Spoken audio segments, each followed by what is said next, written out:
नमस्कार, मी हेमा लिंगळे. नमस्कार, मी मनमीत प्रेम. आत्ताच आम्ही स्थळ हा सिनेमा पाहिलाय. 7 मार्चला तुमच्या भेटीला येतोय आणि आय फील खूप सिग्निफिकंट डेट निवडली आहे त्यांनी रिलीजची, कारण 8 मार्चला आपण इंटरनॅशनल विमेन्स डे साजरा करतो आणि ह्या फिल्ममधून जो मेसेज तुमच्यापर्यंत येणार आहे तो ॲक्च्युली मनमीत सांगेल. नाही, फारच काय म्हणून मिश्रित सगळ्या भावना आहेत. गोड फिल्म आहे, फार स्लो बर्न फिल्म आहे. आता गोड आणि स्लो बर्न हे मी तुम्हाला का बोलतो हे तुम्हाला फिल्म बघितल्यावर कळेल. एक साधा विषय, साधी माणसं, साधी स्क्रिप्ट, पण ती इतकी अंगावर येते तुमच्या.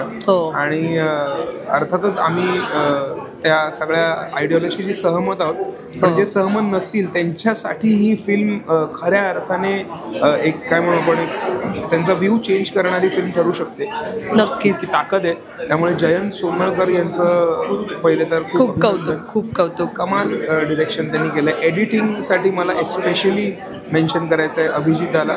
काय एडिट केलं, खरंच हे व्हिज्युअल ह्युमर जो आहे. हो, आय थिंक तेच मला म्हणायचं होतं की काही विषय असतात जे सहज सोपे असतात. आजच्या जगात तुम्हाला हा विषय असा वाटेल की अरे खूप डिस्टंट आहे, माहिती नाही, पण एडिटिंग आणि स्क्रीन प्लेमुळे तुम्ही इतके इन्व्हेस्टेड होता त्या स्टोरीमध्ये, आणि म्हणजे सांगायची जी पद्धत असते त्यासाठी ही फिल्म नक्की बघावी. कारण खूप अभिमान वाटेल तुम्हाला की मराठी इंडस्ट्रीतून एक अशी फिल्म बाहेर आली आहे. अशी ही फिल्म आहे. बरेच फिल्म फेस्टिवल्समध्ये ऑलरेडी फिरली आहे आणि खूप अवॉर्ड्स जिंकलेत. Best screenplay, best direction, best actress and so on. आणि आत्ता फिल्म बघितलं मी सांगू शकते, all credit to the makers.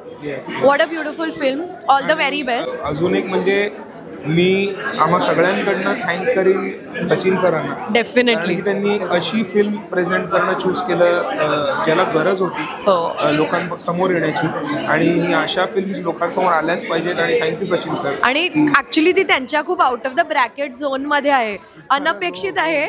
आणि तुम्ही बघितल्यावर तुम्हाला कळेल की का त्यांनी एक अशी फिल्म प्रेझेंट केली आहे आणि घेऊन आलेत आपल्यासाठी. सो नक्की स्थळ 7 मार्चला तुमच्या जवळच्या चित्रपटगृहात, जवळच्या पण पहा, लांबच्या पण पहा, कारण खूप इम्पॉर्टंट अशी फिल्म आहे. तुम्हाला बघितल्यावर नक्की कळेल.